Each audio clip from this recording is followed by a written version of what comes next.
And the Chicago White Sox in Milwaukee for the first game of a doubleheader on Thursday night. And in the bottom of the second inning, Carlton Fisk comes up with a nice play.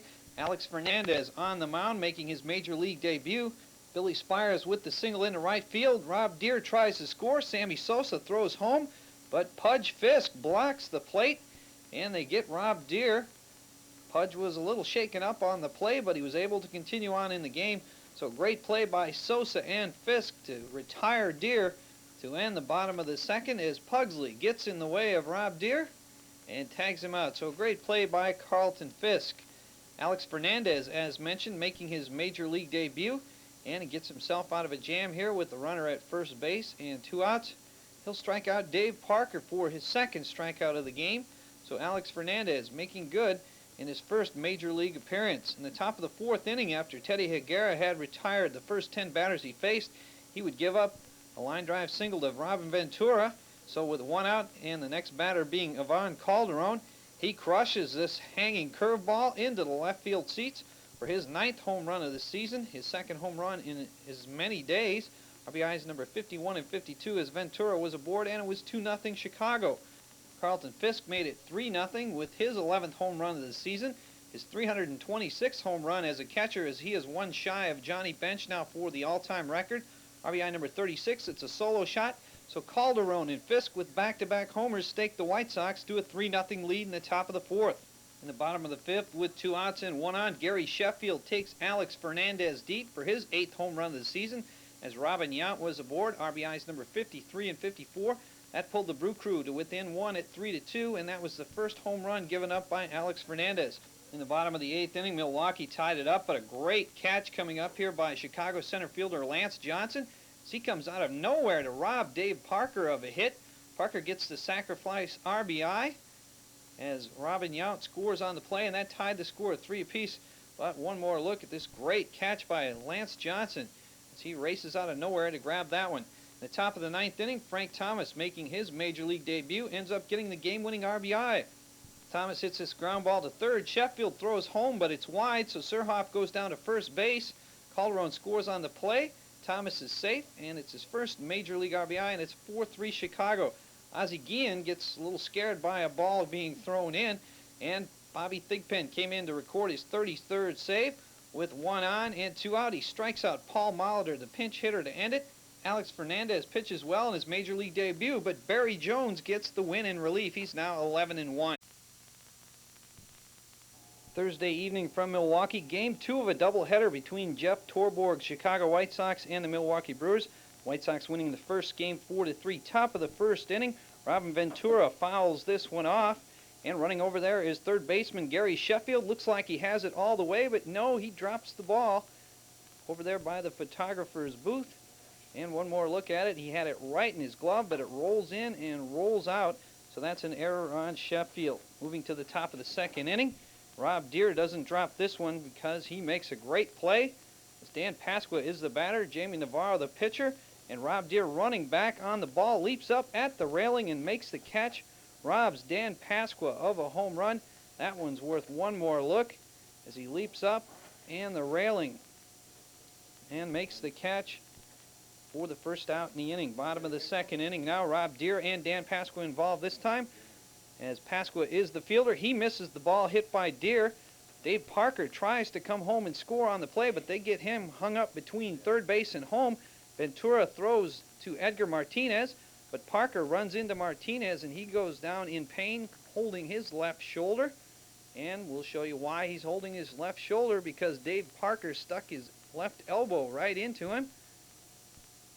And he hits him right in the elbow, or right in the shoulder with his elbow.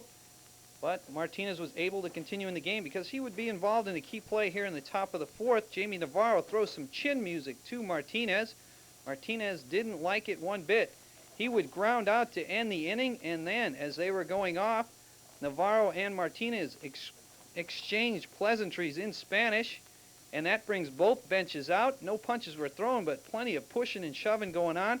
First base umpire Tim McClellan jumps in there and restrains Carlos Martinez, and that brought everybody out, including the bullpens, as you will see them coming out here shortly. They open the center field gate, and everybody came running out to join in, but no punches. They're coming up. Here they are. Yes, and even Bobby Thigpen got involved, although not too seriously as he grabs the Milwaukee bullpen catcher here. Bobby Thigpen picked up his second save of the doubleheader later on in this game. Now we move to the top of the fourth inning. Top of the seventh, Robin Ventura with the RBI single into left field. That scores Ozzie Guillen and Lance Johnson. RBIs number 32 and 33 makes it 4-1, and the White Sox win it 4-2 and sweep the doubleheader. Joe Torre debuts as Cardinals manager as St. Louis is in Philadelphia Thursday night to take on the Phillies. Torre's team would strike quickly here in the top of the first inning. Pedro Guerrero would ground the ball to Charlie Hayes. The ball goes under Charlie Hayes' glove for an error on Hayes. This scores Ozzie Smith, giving St. Louis a 1-0 lead in the top of the first inning. But the Phillies would come right back in the bottom of the first inning and score 2 runs off of St. Louis Cardinals starter Bob Tewksbury. Here, Tommy Herr would ground a single to right field, scoring Lenny Dykstra, tying the score 1-1. RBI number 46 for Herr. Then later in the bottom of the first inning, John Kruk would ground a single to right field, scoring Darren Daulton. The Phillies had a 2-1 lead after 1 inning. Then in the bottom of the second inning, Darren Daulton almost takes the head off of Fred Brocklander, the first base umpire. Not an easy job being an umpire. Then Brocklander gets up and says, yes, it was foul. Moving now to the top of the sixth inning, Dennis Cook now in the game for the Phillies. Vince Coleman, with the bases loaded, would clear the bases with this double over Lenny Dykstra's head in center field, scoring Todd Zeile, Milt Thompson, and Jose Oquendo. The Cardinals led 4-2 after this double in the top of the sixth inning. But in the bottom of the sixth inning, Randy Reddy would line a single to center field, scoring Charlie Hayes. This cut St. Louis's lead to 4-3 after 6 innings. But that would be all the scoring in the game, much to the dismay of the Philly fanatic.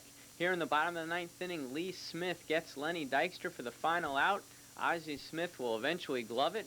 A very high pop-up from Lenny Dykstra. St. Louis wins 4-3. Joe Torre wins his first game as a St. Louis Cardinal manager. Bob Tewksbury, the winner, 6-3. Jose DeJesus, the loser, 2-3. Lee Smith gets his 18 saves. St. Louis wins 4-3. So did the Dodger bats as they lost to the San Francisco Giants by a final of 3-1. Their only run came in the bottom of the first inning as Eddie Murray drove home Kirk Gibson. A close play at the plate, but Manwaring misses the tag. Eric Gregg makes the call. RBI number 55 for Eddie Murray, and the Dodgers led it 1-0 in the bottom of the first inning. In the bottom of the third inning, the ball comes right into the living room as it goes back towards the home plate camera. The Giants would get a run in the bottom of the fourth inning to tie it as Greg Litton took Fernando Valenzuela down the left field line. His 12th RBI in the year, a double scoring Kevin Mitchell easily, and that tied the game at 1 in the bottom of the fourth inning. In the bottom of the fifth inning, the Giants would go ahead 2-1, and that would be all the runs they needed as Robbie Thompson came up and tagged Fernando Valenzuela for a solo home run down the left field line. His 10th home run in the year, RBI number 39, and the Giants led for good at 2-1 in the bottom of the fifth inning.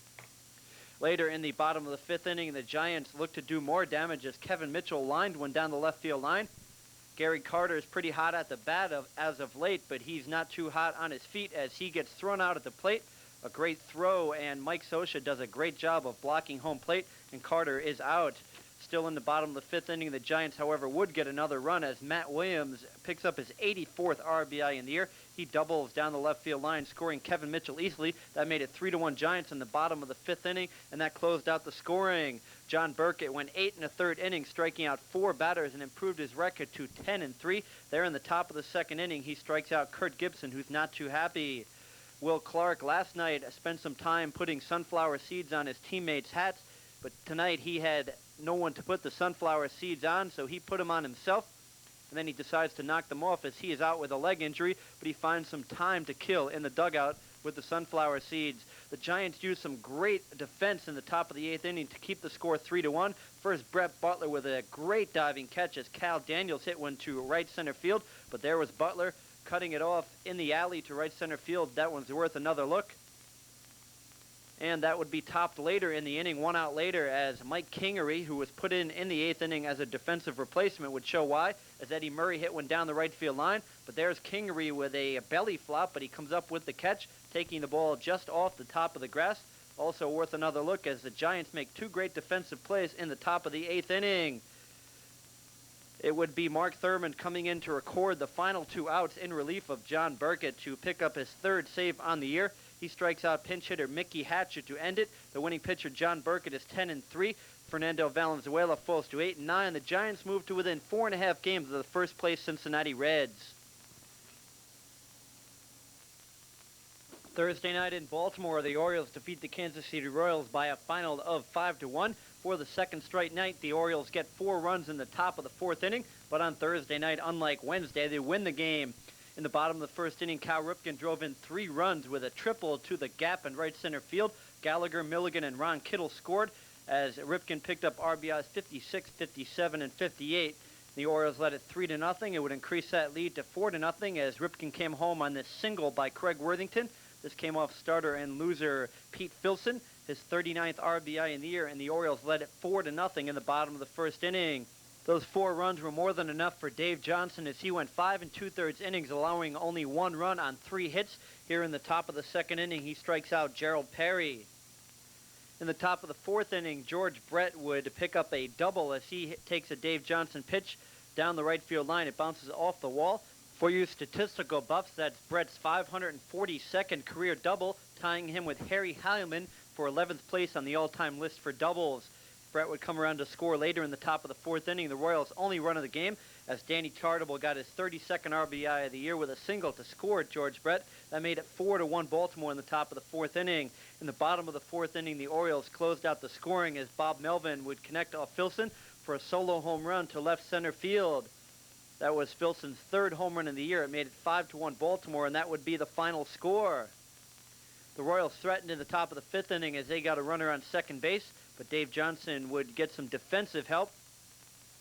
This coming in the top of the 5th inning as Brady Anderson makes a nice leaping catch off the bat of Kevin Seitzer. That would be the last serious threat for the Royals as Joe Price, Kurt Schilling, and Greg Olson combined to hold the Royals to 3 hits over the final 4 1/3 innings. Olson came in and struck out 2 batters, including Kurt Stillwell, to end the game. He picked up his 25th save on the year. The Orioles win it by a final of 5-1 as Dave Johnson gets the victory. He's 11-6. Pete Filson took the loss. He fell to 0-2.